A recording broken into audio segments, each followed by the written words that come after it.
بسم اللہ الرحمن الرحیم۔ السلام علیکم سامعین۔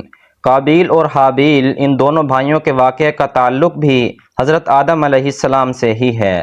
سب سے بڑے بیٹے کا نام قابیل تھا، اس کے ساتھ جو لڑکی پیدا ہوئی وہ نہایت خوبصورت تھی۔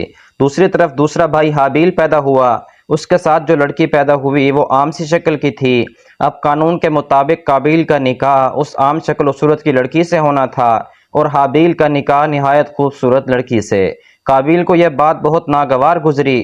خوبصورت لڑکی کا نام کتابوں میں اقلیمان آیا ہے۔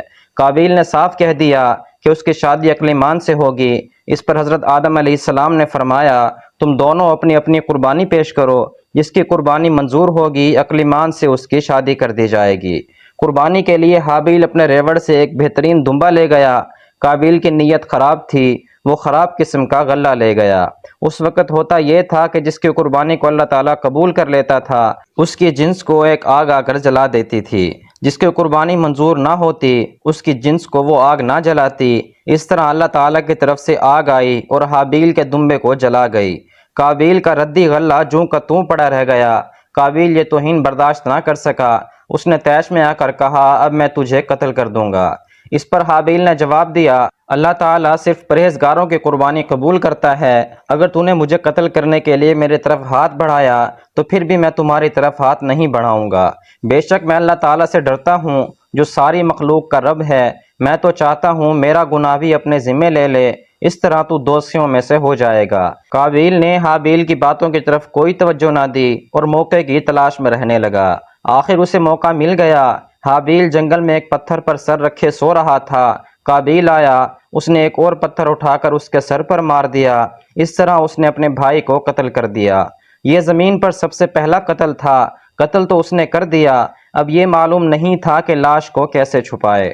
اس وقت تک آدم علیہ السلام کی اولاد میں سے کوئی فوت بھی نہیں ہوا تھا۔ قابیل پریشان تھا کہ اب کیا کرے۔ ایسے میں پروردگار نے دو کووں کو بھیجا۔ ایک کوے نے دوسرے کو مار ڈالا، پھر زمین کرید کر گڑھا بنایا اور اس میں مردہ کوے کو رکھ کر اس کے اوپر مٹی ڈال دی۔ اس طرح اسے دفن کرنے کا طریقہ معلوم ہوا۔ قابیل نے اپنے بھائی حابیل کو قتل کر دیا، لیکن قتل کر کے بہت پچھتایا۔ حضرت عبداللہ بن مسعود رضی اللہ عنہ سے روایت ہے کہ حضرت صلی اللہ علیہ وسلم نے فرمایا، دنیا میں جب بھی کوئی ظلم سے قتل ہوتا ہے تو اس کا ایک گناہ آدم علیہ السلام کے بیٹے قابیل کی گردن پر ضرور ہوتا ہے، اس لیے کہ یہ وہ شخص ہے جس نے ظالمانہ قتل کی ابتدا کی اور یہ ناپاک طریقہ جاری کیا۔ جس وقت آدم علیہ السلام کی وفات کا وقت آیا تو آپ نے بہشت کے پھلوں کی خواہش محسوس کی۔ کمزوری کی وجہ سے خود ان میں حرکت کرنے کی سکت نہیں تھی۔ آپ نے اپنے بیٹوں سے کہا، تم خانہ کعبہ جاؤ، وہاں میرے لیے اللہ تعالیٰ سے جنت کے پھل مانگو۔ یہ بات انہوں نے اس لیے کہی تھی کہ اس وقت جو کوئی خانہ کعبہ میں جا کر دعا کرتا تھا تو دعا منظور ہوتی تھی۔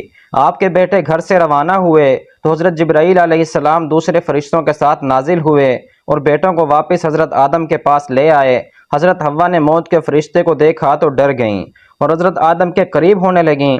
اس پر آپ نے فرمایا، میرے اور میرے رب کے درمیان حائل نہ ہو۔ اب حضرت اسرائیل نے حضرت آدم علیہ السلام کی روح قبض کی۔ پھر آپ کے بیٹوں سے کہا، اب تم دیکھو، ہم جو طریقہ اختیار کرتے ہیں ویسا ہی تم اپنے مردوں کے ساتھ کیا کرو۔ پھر فرشتوں نے حضرت آدم علیہ السلام کے غسل کے لیے خوشبوئیں ملائیں، جنت کی بیری کے لائے ہوئے پتوں والے پانی سے آپ کو غسل دیا، پھر بہشت کا کفن پہنایا۔ آپ کی اولاد نے جنازہ اٹھایا اور خانہ کعبہ میں لے گئے۔ حضرت جبرائیل علیہ السلام نے نماز جنازہ پڑھائی۔ انہوں نے نماز جنازہ میں 4 تکبیریں پڑھیں۔ آپ کو مسجد خیف میں دفن کیا گیا۔ قبر بغلی بنائی گئی۔ مٹی ڈالنے کے بعد قبر کی شکل اونٹ کے کوہان جیسی بنائی گئی۔ دنیا میں آپ کی کنیت ابو البشر ہے کیونکہ آپ سارے انسانوں کے باپ ہیں۔ دوستو، اگر آپ کو میری یہ ویڈیو اچھی لگی ہو تو برائے مہربانی اس چینل کو سبسکرائب ضرور کر دیجئے گا اور ساتھ ہی بیل آئیکن بھی پریس کر دیجئے گا۔ بہت شکریہ۔